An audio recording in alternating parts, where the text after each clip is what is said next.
How would you explain the BYU running backs room right now? This is probably the deepest room BYU's ever seen. Yes, Aiden Robbins. He likes the depth in that BYU running backs room. The Step Show. We're live in Studio B with your day-to-day BYU sports play-by-play.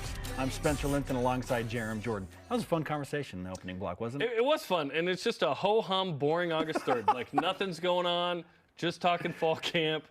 No one's stirring the pot nationally. This is awesome, man. This is what we want from August. Yes. Oh, my gosh. Yes. 24 to 36 hours, in the words of Pac-12 apologist John Wilner. Yeah. To determine the fate and future of the Pac-12 conference. Like Avengers Infinity War for the league right now? Jeez. You know who was ahead of the curve in all of this, Jerem? Deion Smith. He knew. He felt a twinge of something where he's like, I need to go. I need to get out of the Pac-12. I need to get to the Big 12. I need to get to the Big 12 and BYU. He left the University of Colorado. A forerunner, an Elias, if you will. Yes. Yes.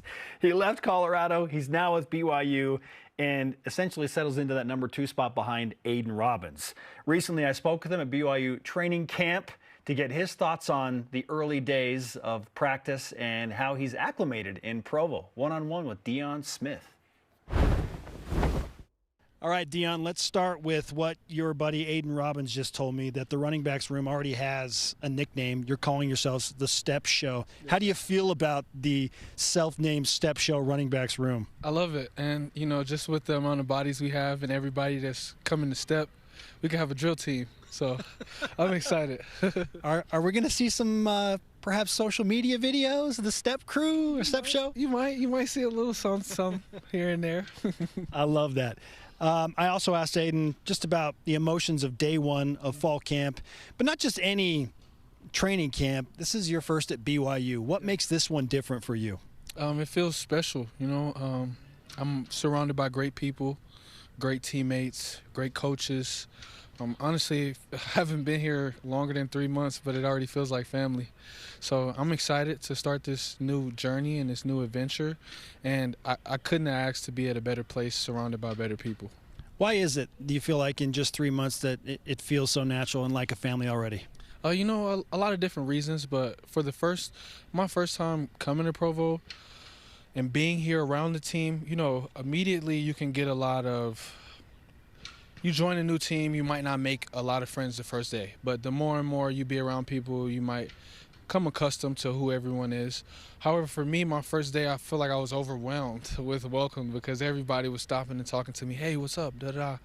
And the first week I started workouts, we actually went on a retreat as an offense, and we spent a lot of good time together, quality time, did some silly stuff like talent shows and stuff. So I feel like I got comfortable with the guys very quickly, and you know, I couldn't ask for anything better. Aiden Robbins has said very similar things, and he just commented on your skill set. I want you to explain what Aiden Robbins is like as a runner from your perspective. I feel like he's powerful. You know, he's going to make sure he runs with a lot of authority, a lot of power, and honestly, I feel like he's a beast to get tackled. You know, anybody who decides they have to bring him to the ground, they better bring some friends with him. So. And what about you? How would you explain yourself as a runner to those that have not watched Deion Smith play? Yes, sir. I feel like I bring a little bit of uniqueness to the room. I feel like I have a lot of different skill sets I'm able to be used in a pass game.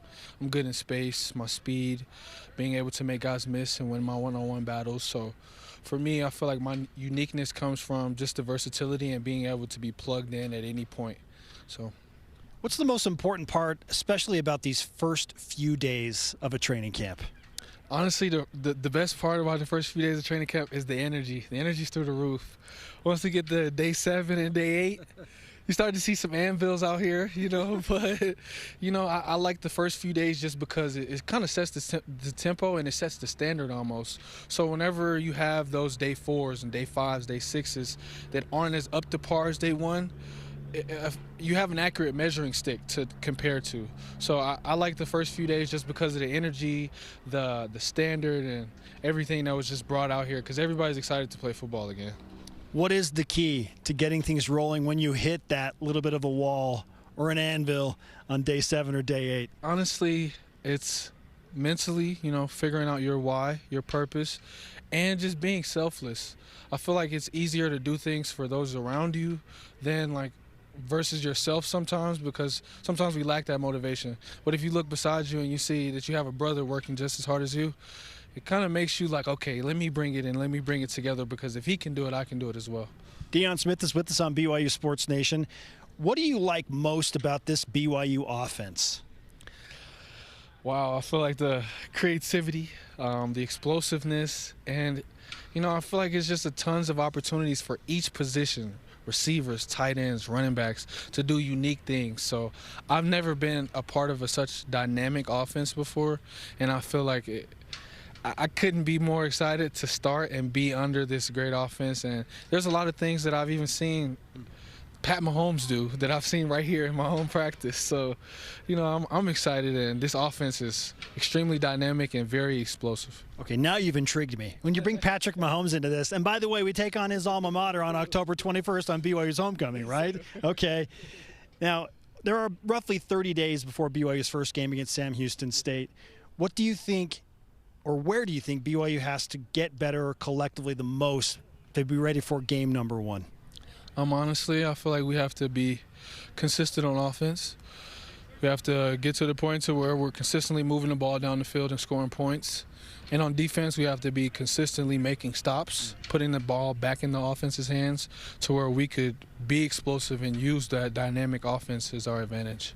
There's a consistency theme there, right? Yes. Now, that might be the phrase. Okay. Have you envisioned that first moment, LaVell Edwards Stadium, running out?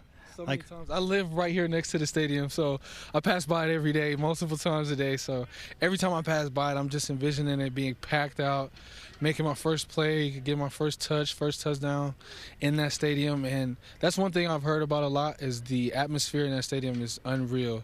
So I'm excited to just experience it, just to walk out the tunnel for the first time. I know BYU fans are excited about that too. How is it to play against this BYU defense in practice? And I know you haven't really seen the full brunt of that in fall camp yet, but what's the biggest challenge of facing this BYU defense? I feel like they do. I watched a lot of tape from the spring. I feel like they do a very good job, especially this new defensive coordinator. I feel like they do a good job of hiding, you know, their blitzes and coverages very well. They're pretty stout up front. Linebackers flow pretty well. I'm excited just to see, you know, what more this defense has to bring. You know, day one, I wasn't able to see a whole lot, but I'm liking what I'm seeing so far, and I feel like it's going to be a lot of give and take this month. Well, Deion, we're just glad that you were the first to set the tone for your former teammates and staff at Colorado, and knowing that BYU and the Big 12 were the right place. Me too. Thanks for the time. Yes, sir. Thank you.